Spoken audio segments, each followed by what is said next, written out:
let me introduce to you my favorite mobility routine when it comes to looking after shoulder health.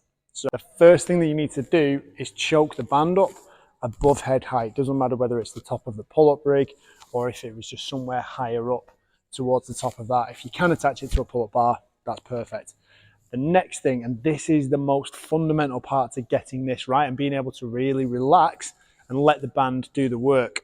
You want to pop your hand on the underside of the band and pull it through, and then lock your wrist back so it's tight. So you've got tension in the band and it's pulling in against your wrist. So it's not on your hand and it's not on your forearm, it's right in the crease of the joint and you're locked in there. Then with the hand that's spare, keep that wrist pulled back, pinch the band together so it's a little bit narrower and a little bit easier to fit through that gap between your thumb and your middle finger, and you're just going to rest your index finger across the top of it. That's going to make sure you don't actually have to grip the band at any point. As soon as you start holding it like that, you can see you get a load of activation through your forearm, and then that's then going to radiate further up into the shoulder and cross the shoulder joint, which we don't want to do. We want to keep everything as relaxed as possible, and that starts with our grip and the setup on the band. So once you've got your hand position set, you're just going to walk your feet out to the point where you can feel a good bit of tension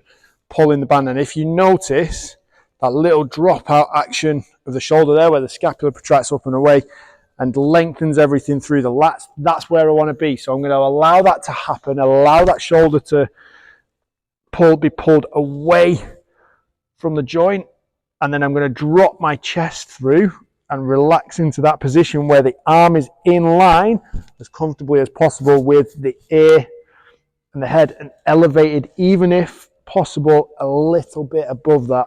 So we're trying to get as much range as we can, really stretch through the lats, and then we can work a little bit of rotation, just working around there, just getting a different angle on the joint. The next option is to actually twist and rotate from the shoulder itself. So we're getting movement through that. And then from that position, we're going to turn 90 degrees, and there's 4 positions in this. So the first position is front on where we're dropped into it there. Second position, 90-degree turn to the left. So we've got the open side, and again, we're just going to work rotation, just trying to get the arm moving as much as possible. So we're going to go thumbs down as far as possible, and then really drop that thumb back, still allowing that band to pull the joint away. So this is where we want to use quite a heavy band, where we've got a good amount of force actually pulling on the joint. If we use a really thin one, it won't give us enough. And again, keep the arm relaxed. Hit those rotations. Once you've done that, you're going to pivot 90 degrees again. You're going to go with your banded arm.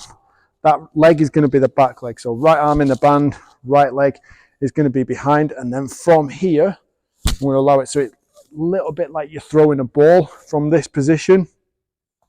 You're going to go palm facing up. And then from there, you're just going to drop into that lunge position and allow that to stretch out across the pec and across the chest.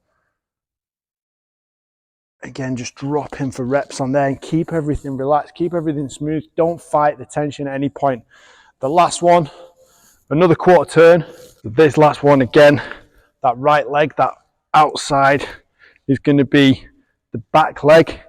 Left leg bracing is going to be the front leg. I'm just going to drop down onto my knee, and this time I'm just going to allow my hips and my body weight to push away, with the band actually pulling back over the top of my head in towards the rig. And again, just going to relax into that as much as possible, allow the band to do the work. Minimal effort from me here. All I have to do is focus on controlling my breathing and relaxing everything through the lat, everything through the shoulder, and keeping the grip relaxed. And that feels great. That is the banded shoulder sequence. Give it a go.